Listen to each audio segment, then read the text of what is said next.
Are Black Americans fed up?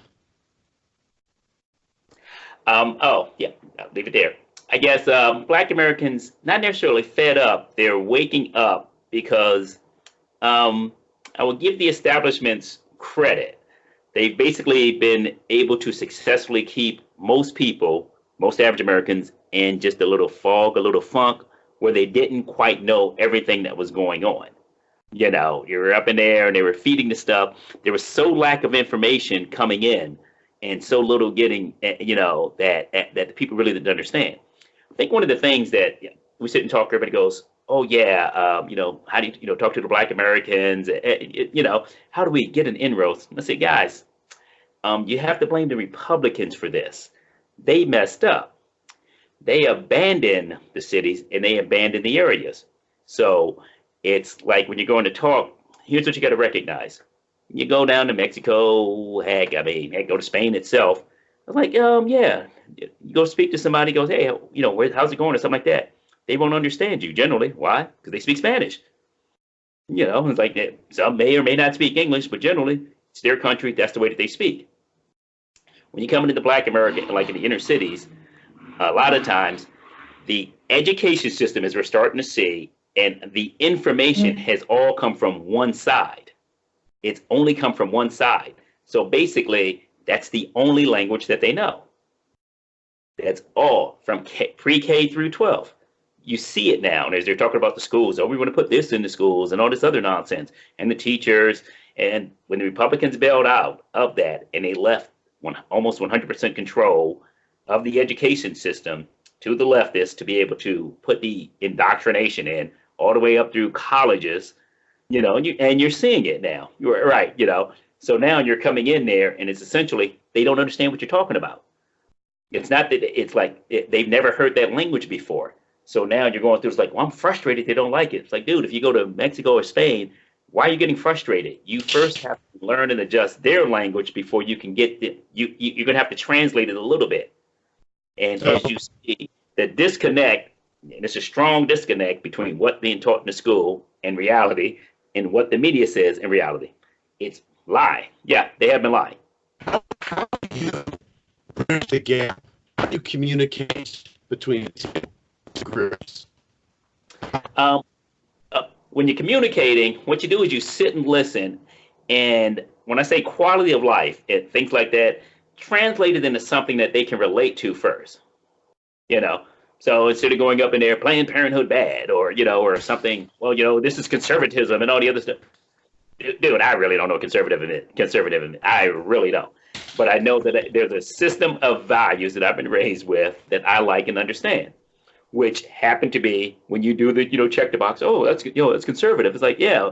So if you're able to have the dialogue without saying it, particularly when you're going into talk to somebody, if you have the trigger word, oh, conservative, liberal, Democrat, which they do that deliberately to have the trigger word, if you say it and give the explanation of what you're saying and it meets that without you saying the word, that's how you begin the dialogue and conversation.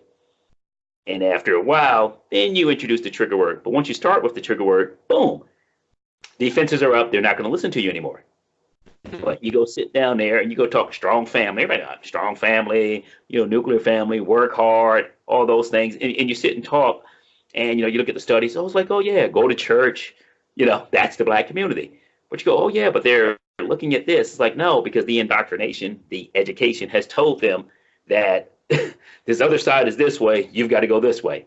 And they've been taught that from, 3, 8, pre-K through now.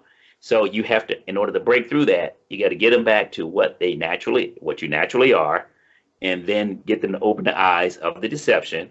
And then it's like, oh, okay, I see it now. But you've got to open everyone's eyes to the deception first before you can have the real dialogue. Are Blacks looking for some sort of savior or some sort of white messiah to lead them out of the chains of the Democratic Party?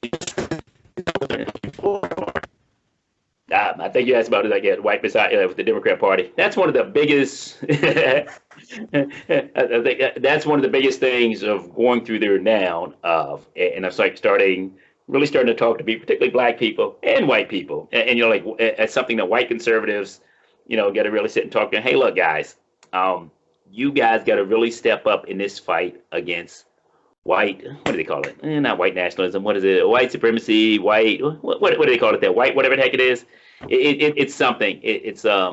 Yeah, it's like white privilege. That's the one, white privilege. I go, guys, it exists. It fully exists and it's in your eyes. And you guys need to step up and fight it. And, I said to the people, I said, when you go out there and you hear, and it's like, you're white. And, that's like, some of the people talk to, you're white. But when they're talking about all white people are bad, if your first response isn't, so you mean Chuck Todd's bad, Jake Tapper's bad, Hillary Clinton's bad, Joe Biden's bad, Beto O'Rourke's bad, Elizabeth Warren is bad. Say, no. No, but you said all white people are bad. They're all white people. White privilege is when you say that statement, all white people are bad, you're excluding that group. That's white privilege. Yeah, it's like, no white privilege here. If you're going to talk bad about white people, then white conservatives, you need to start shoving down their throats the names of the white Democrats and go, that's who you're talking about. You're talking about Elizabeth Warren. You're talking about Bernie Sanders.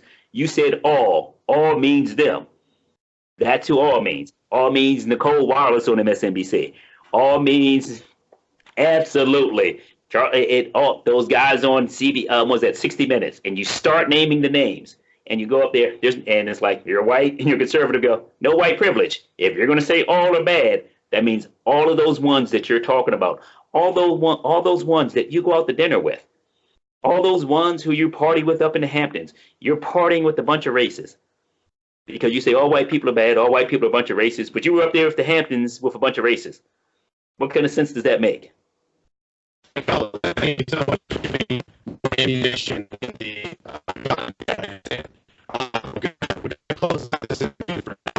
thank you so much for talking. Thank you so much for listening. Like, subscribe, share. Really appreciate this. Thank you so much for listening. Okay. It was a little bit garbled on that one a little bit. Slow it down.